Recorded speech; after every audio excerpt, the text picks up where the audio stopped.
trouxe aquela questão do estarmos vivendo no passado, né? Isso. Por ser tudo uma projeção da nossa mente, a gente está vivendo a projeção e não o agora. Eu acho que tem uma relação com a própria pergunta que a Elka respondeu lá do não existir. Será que a gente vive neste não existir, já que estamos vivendo no passado? Ou ele existe porque ainda estamos o experienciando? Mas fica a lei de tudo é eterno dentro desse contexto. Pois é, olha só. A gente tava falando aqui, né? Vivemos no passado, né? Mas se tudo já existiu, por que que a gente tá aqui vivendo e tudo isso mais, né? Se tudo já tá, por que que a gente tá vivendo de novo, então, né?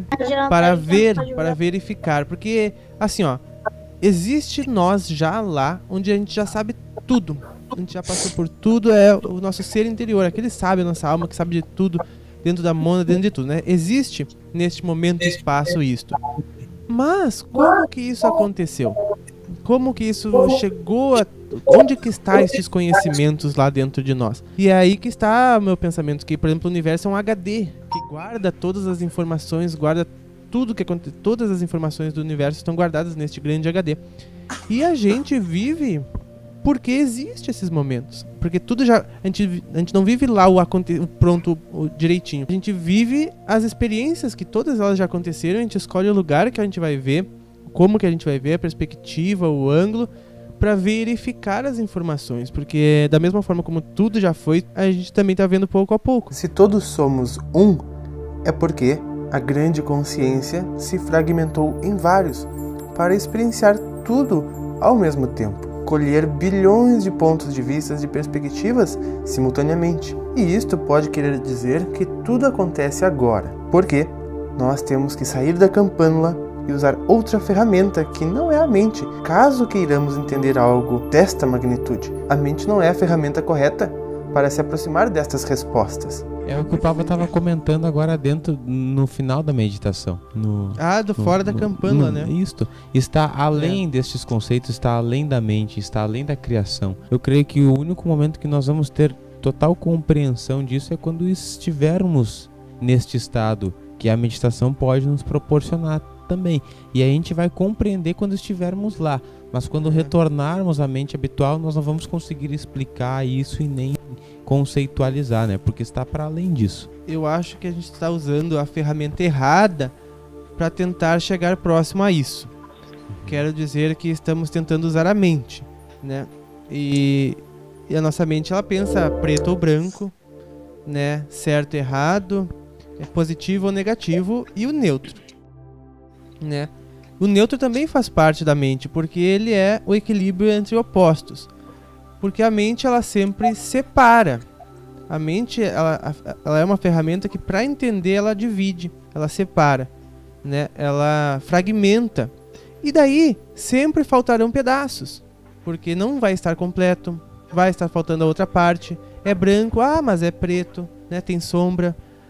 É isso, mas é aquilo, né? É certo, mas dependendo do ponto de vista é errado.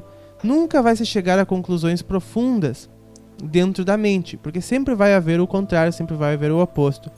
E quando a gente pensa assim no eterno com a mente, é algo que está fora da mente, porque para a mente, se tem início, tem fim. Se a gente for querer entender, né, o que é algo além da mente, a gente não pode nem ficar em termos de positivo, nem em termos de negativo e nem do neutro. É algo que é fora dessas concepções mentais. É algo que a gente não consegue pensar. A gente vai tentar pensar sobre, né? A gente não consegue pensar. A gente só vai conseguir sentir. Por isso que os mestres do passado só davam risada. Porque a mente dela vai dividir em palavras, dividir em frases, dividir em conceitos. Colocar um formato na ideia. Um formato na ideia, pra tentar moldar e daí vocês fazerem o contrário. Juntar, unir com aquilo que vocês já sabem e fazerem uma ideia, fazerem um conceito, uma concepção. Porque, por exemplo, assim, né? Vamos falar da água. Hélio, o que tu acha da água? Eu acho ela muito fresca neste momento. Pois é. Gente, vai estar faltando coisa? Vai. A água não é fresca, né? Vai estar faltando... A água é quente. Olha, depende. A água do mar do Japão é meio fria. Ou seja, a mente sempre vai estar nisso. Se o Hélio for falar sobre a água, quem sabe ele faça um livro de 5.000 páginas e vai vir alguém e vai dizer faltou tal coisa, ou não concordo com isso. Então, aquele conceito que existe lá atrás na nossa mente, antes da gente trazer para o cérebro, mas aquela concepção que a gente tem da água ou de alguma coisa, ela é muito mais completa do que quando a gente expressa sobre para alguém, porque todas as palavras limitam, né? E é desta forma que é a comunicação mental, a comunicação que os extraterrestres fazem, né? Os espíritos fazem, mais avançados, é esse tipo de comunicação, né? Eles não transmitem palavras para o outro, sabe? Não transmitem palavras, mas eles transmitem o conceito inteiro pronto. É aquela sensação, é aquela ideia. Todo o polígrafo de práticas druídicas que eu recebi da espiritualidade, ele veio dessa forma, com um bloco de ideias, e aí eu que me vire aqui com a mente para fragmentar e dividir e fazer algumas pessoas entenderem. E a gente encontra alguma ferramenta que nos mostra um sentido, que nos faz ver um sentido na vida e nos coloca em contato com novos conhecimentos, e aqueles conhecimentos vão gerar transformações em nós, que vão gerar outras sincronicidades, e nós vamos cumprir o nosso papel. Beleza. É comum a mente apegar-se a esta ferramenta que nos mostrou o caminho, mas nós temos que entender também a primeira lei universal, que tudo é único. Então aquele caminho ele estava fazendo sentido naquele momento em que nós nos encontrávamos. Pode ser que 2 dias depois, ou pode ser que 10 anos depois, este mesmo caminho já não esteja mais fazendo sentido para nós, porque ele já cumpriu as suas funções, já gerou as transformações necessárias, e agora a nossa jornada é outra. O Jordelei, ele foi estudar no astral semana passada, e ele contou pra mim algo que ele viu, descobriu, conheceu, e que então eu vou contar pra vocês. Não sei quando é que ele vai estar aqui de novo. Ele foi conhecer o chamado que falam do Vale dos Suicidas, que é dos que tiram a sua matéria, né? E acham que com isso vão para a não existência, né, Elka? Mas não existe, descobrem que não existe, que não existe. As pessoas geralmente têm a ideia de que é um vale, né, como se fala.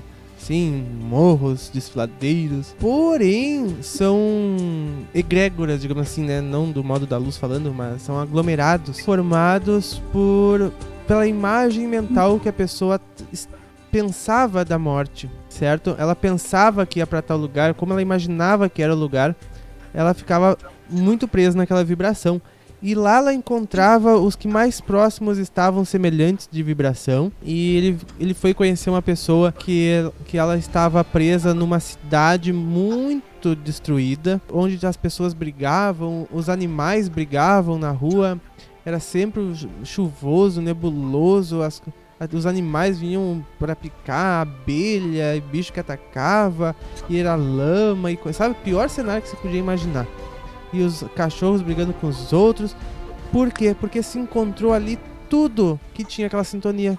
Sintonia do quê? Sintonia de briga, sintonia de raiva, sintonia disso, sintonia daquilo, de rancor, de alguma coisa assim, né? Ou seja, viu como é interessante como se aglomera as energias no astral, no extrafísico, né? Então, até a pessoa conseguir sair desta mentalidade, né? Pra conseguir sair de lá, é difícil ainda mais que ela tá muito presa lá. Porque ela ainda tem a energia vital do corpo. Ou seja, quando qualquer lugar é assim, principalmente no astral, a gente vai estar sempre com as pessoas que estão comungando daquilo que nós estamos fazendo.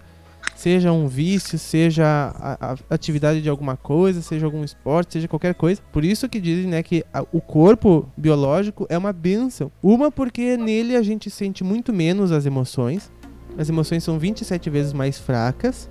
Imagina, se a gente tem uma raiva, se a gente tem uma angústia, se a gente tem uma coisa, ela vai ser insuportável. Por um lado que a gente não tem a dor física, né? Do lado de lá nada dói fisicamente, mas as dores emocionais são grandes. Imagina o quanto que a pessoa não vai sofrer algo que aqui ela já sofre.